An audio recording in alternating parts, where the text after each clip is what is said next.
Hello बच्चों, कैसे हो सभी। क्लास 8 के लिए आज हम पढ़ने वाले हैं हमारे चैप्टर नंबर 1 का लास्ट पार्ट। और आज की क्लास में हम कर देंगे हमारे चैप्टर नंबर 1 को कंप्लीट। पिछली क्लास में हमने अलग अलग मेथड्स के बारे में पढ़ा था जो कि एग्रीकल्चर में काम में आती हैं। साथ ही साथ हमने sprinkler system, drip irrigation method, इन सब के बारे में भी पढ़ा था। क्रॉप रोटेशन पढ़ा था, मैन्योर फर्टिलाइजर्स में अंतर पढ़ा था। ये मैं इसलिए बोल रही हूँ ताकि आपको रिकॉल हो जाए कि ये सभी क्वेश्चंस आपको एग्जाम के लिए तैयार करने हैं। अब हम आ गए हैं चैप्टर के लास्ट पार्ट पर। इस पार्ट में से कोई ज़्यादा बड़े क्वेश्चन तो नहीं आते हैं आज की क्लास में से, लेकिन जो एक एक मार्क्स के छोटे डेफिनेशन टाइप क्वेश्चंस आते हैं वो आज वाली क्लास में हम इंक्लूड करेंगे और इस चैप्टर को आज हम कंप्लीट कर देंगे। तो चलो, आज की क्लास में से जो जो इंपॉर्टेंट क्वेश्चन है वो तो मैं आपको बता ही दूंगी, साथ ही साथ फटाफट इस चैप्टर को आज कंप्लीट कर लेते हैं। चलो, तो बाकी सारे मेथड्स हमने पढ़ लिए थे कि खेत को कृषि करने के लिए खेत को तैयार किया जाता है। सबसे पहले मिट्टी तैयार करते हैं, बीज बोते हैं, खाद डालते हैं, इरिगेशन करते हैं। यहाँ तक कंप्लीट हो गया था। अब आ गए हैं हम सेकंड लास्ट पार्ट पर, जो कि है हार्वेस्टिंग। हिंदी में इसे कहा जाता है कटाई। अब हार्वेस्टिंग है क्या? तो देखो, फसल जब हमने उगा ली तो फसल उगाने के बाद मैच्योर हो जाएगी फसल। अब फसल हम उगा रहे हैं, मान लीजिए गेहूं की है, बाजरे की है, मक्का की है, या जो भी चीज की फसल है, तो उससे जो भी प्रोडक्ट हमें चाहिए वो जब उग गया, अच्छे से मैच्योर हो गया, तो क्या किया जाएगा? अब उसको खेत में तो रहने नहीं देंगे, उसको काटा जाएगा। और वो ही क्या है, उसे ही कहा जाता है हार्वेस्टिंग। तो हार्वेस्टिंग को अपन डिफाइन कर लें। Cutting of crop after maturing is called harvesting. समझ आ रहा है लिखा हुआ? देखो कि फसल का कटना जब वो मैच्योर हो जाए, यानी कि पूरी तरह से पक जाए, तो उसे हार्वेस्टिंग कहते हैं। हिंदी में इसको कैसे लिखेंगे? पकने के बाद फसल को काटना क्या कहलाता है? कटाई कहलाता है। अब कच्ची फसल को तो काटेंगे नहीं, उससे हमको क्या होगा कि अच्छी उपज नहीं मिलेगी। जब बीज या सीड या जिसके लिए भी हमने फसल उगाई है वो अच्छे से मैच्योर हो जाए, जो भी उसका फ्रूट है या ग्रेन है वो हमें अच्छे से मिल जाए, तो उसके बाद जब वो अच्छे से पक गई तो उसको काटा जाएगा। अब काटने के लिए क्या उपकरण काम में लिए जाएंगे? ऐसा तो है नहीं कि कोई चाकू से हम काट लेंगे, है ना। इसको काटने के लिए मुख्य रूप से काम में लिए जाते हैं एक तो सिकल, इसको हम कहते हैं हंसिया। आपने देखा होगा ये इस तरीके का सा होता है ना। ये हंसिया होती है। इसकी मदद से क्या करते हैं कि फसल जो है ना उसको पकड़कर और इस तरीके से जड़ के पास से उसको काट दिया जाता है। और फिर आपने देखे होंगे कि होली के आसपास वो गेहूं के और जौ के बंडल्स से आते हैं ना, तो उन बंडल्स में इनको बांध दिया जाता है और फिर छोड़ दिया जाता है सूखने के लिए। तो ये तो कॉमन और ट्रेडिशनल मेथड के सिकल की मदद से और पकी हुई फसल को काटा जाता है। इसके अलावा एक और मशीन है जिसे हार्वेस्टर कहा जाता है। इसकी मदद से भी फसल को काटा जाता है। फसल के अंदर इसको चलाया जाता है और ये क्या करता है, बीज को या दानों को प्रॉपर जगह से काट देता है फसल को, जिसकी मदद से कम टाइम में ही हमें फसल की कटाई जो है वो अच्छे से हो जाती है। अब यहाँ से जो इम्पोर्टेंट क्वेश्चन आया, अभी तक तो कोई नहीं आया, अब जो इम्पोर्टेंट क्वेश्चन निकल के आया, इम्पोर्टेंट भी मैं नहीं कहूंगी, इसको कहूंगी most important question, that is threshing. Threshing, इसको डिफाइन करना जरूरी है, एग्जाम में पूछा जाता है। The seeds of the grain are separated from the chaff, this is called threshing। Hindi में कैसे लिखोगे? बीज के दानों को या फसल या अनाज, कुछ भी लिख दो, अनाज लिख दें। बीज के दानों को भूसे से अलग करना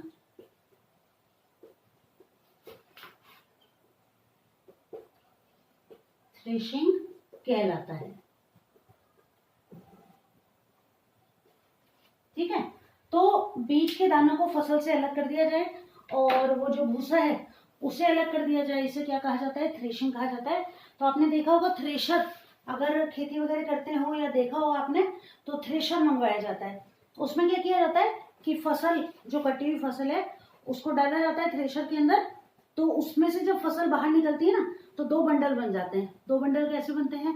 2 बंडल इस चीज के बनते हैं कि उसके जस्ट पास वाला जो बंडल होता है वो तो बन जाता है, ढेर जो है वो तो बन जाता है अनाज का, और दूर जो बनता है, क्योंकि हवा चलती है ना तो जो भूसा होता है वो हल्का होता है, तो दूर जो बंडल बन जाता है वो बन जाता है भूसे का, जो कि कटकर अलग हो जाता है। इसको कहा जाता है थ्रेशिंग।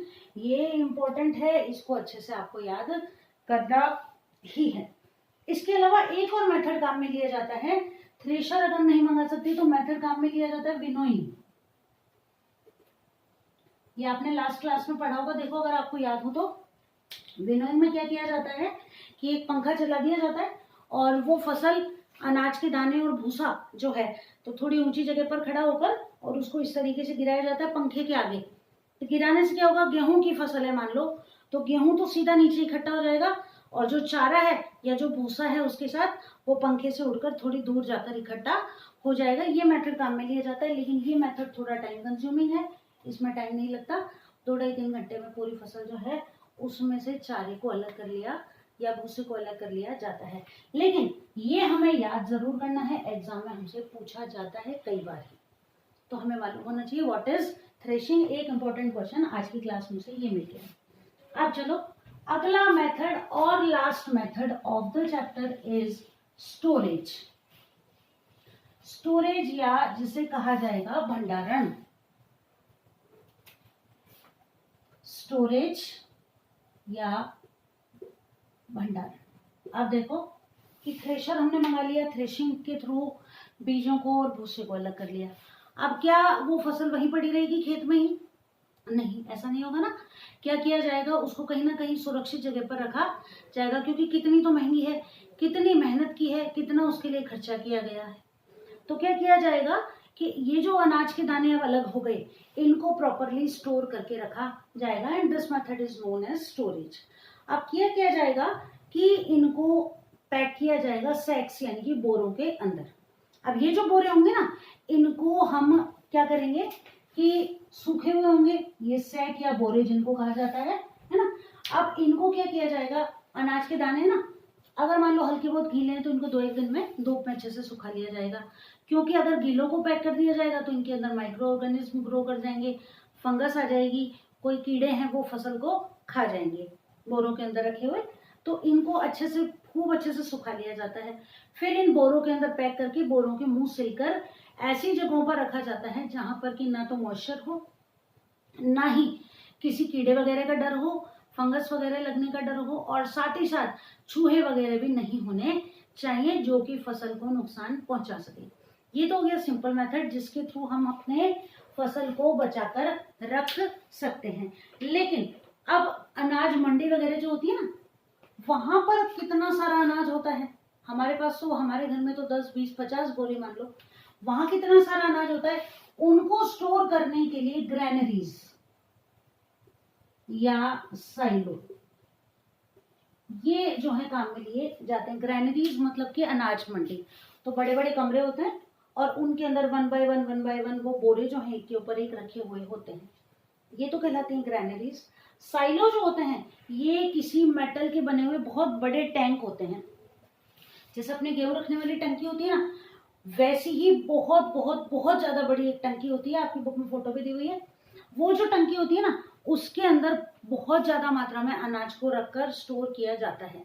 अब उसके अंदर, इस साइलो के अंदर स्टोर करने का फायदा क्या है कि जैसे हम किसी डिब्बे में सामान रख देते हैं, वैसे बहुत ज्यादा अनाज उसके अंदर इकट्ठा हो जाता है। ना तो चूहों के खाने का डर है, ना माइक्रोब्स के ग्रो करने का डर है, और ना ही फसल के खराब होने का डर होता है। ये मेथड हो गए स्टोरेज के।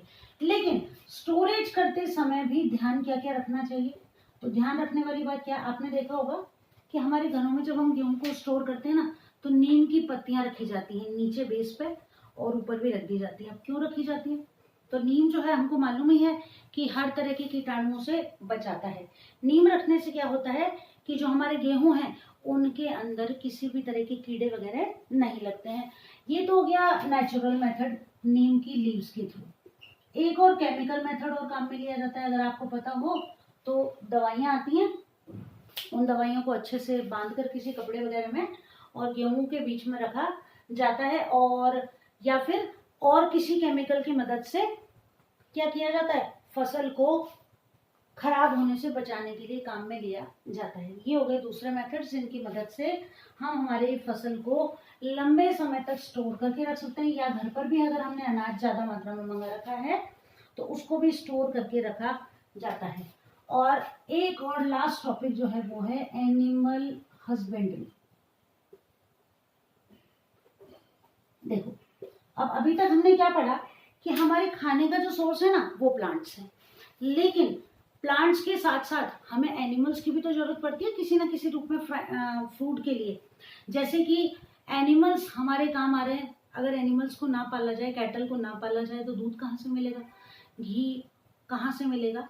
इसके लिए क्या किया जाता है, और साथ ही साथ बोझा ढोने वाले जानवर हैं, अंडे देने वाले जानवर हैं, मीट देने वाले जानवर हैं, तो जानवर भी तो कहीं ना कहीं हमारे भोजन का हिस्सा हैं, चाहे हम नॉन वेजिटेरियन हों और चाहे हम वेजिटेरियन हों।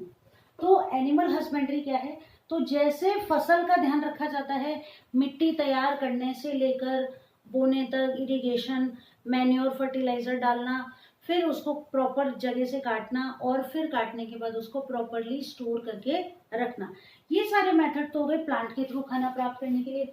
लेकिन अभी एनिमल हस्बेंड्री मेथड क्या है, तो एनिमल हस्बेंड्री के अंदर क्या किया जाता है कि जानवरों का ध्यान रखा जाता है। किन जानवरों का, जो कि हमारे लिए लाभप्रद हैं।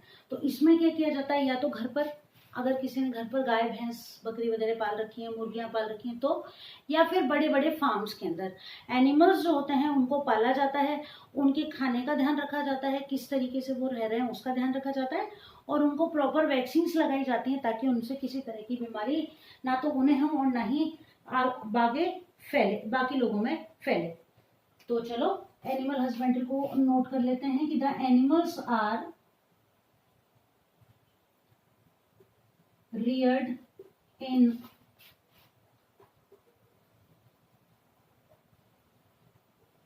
homes और farms।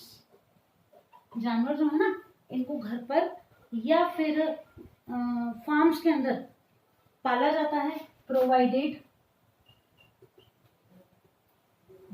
With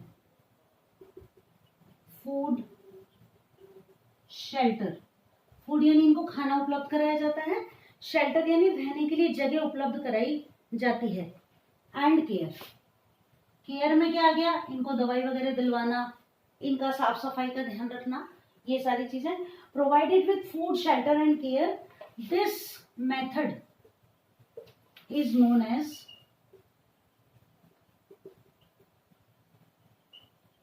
animal husbandry.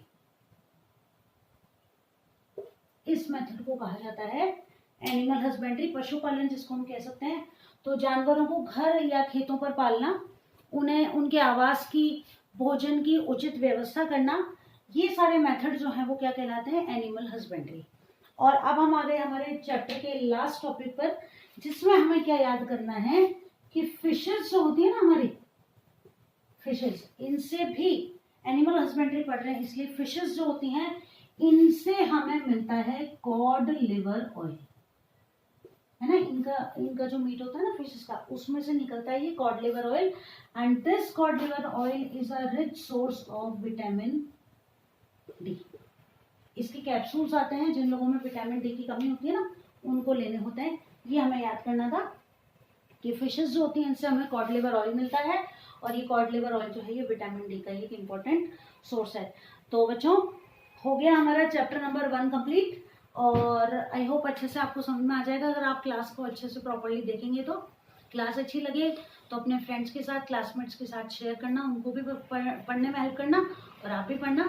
इस चैप्टर में से जो जो आपको इम्पोर्टेंट चीज़ें थी सब मैंने बता दी, अच्छे से इनको याद कर लेना। जल्दी ही मिलते हैं अगले चैप्टर की तरफ चलेंगे तब, और अगला चैप्टर सॉल्व करेंगे जल्दी ही, चैप्टर नंबर 2। तब तक पढ़ लेना और इस चैप्टर को अच्छे से याद कर लेना। बाय।